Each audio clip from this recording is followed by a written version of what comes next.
Phải xi không?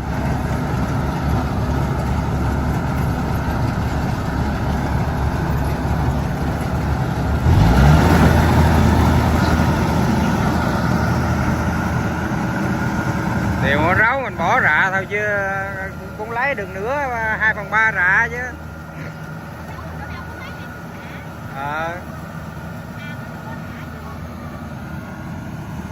Đây đào nó ngốn thấp xuống luôn mà mấy gì đâu. Mày thấy không? Nó ôm từ đây đến đây không? Ôm gì? Nó ôm rạ hồi trưa nó mới ôm nè. Nó lấy. Của mẹ. Được. Không suy nghĩ. Anh này cho ai? Ê đồ. Anh ôm nè. Anh đi. Phải không? Thấy không, có xin chưa?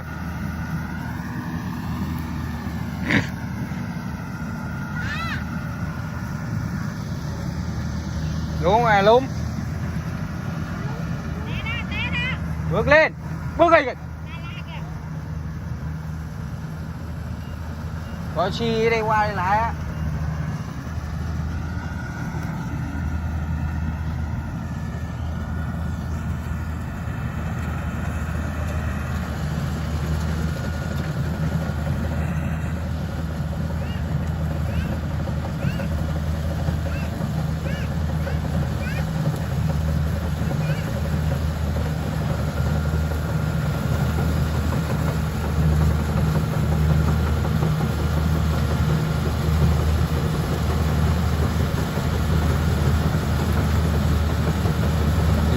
Luôn. Cái đây là lúc trước là có cái chiếc kia là bị lún rồi, giờ phải đảo chiếc này đi mới lún bụi hoài.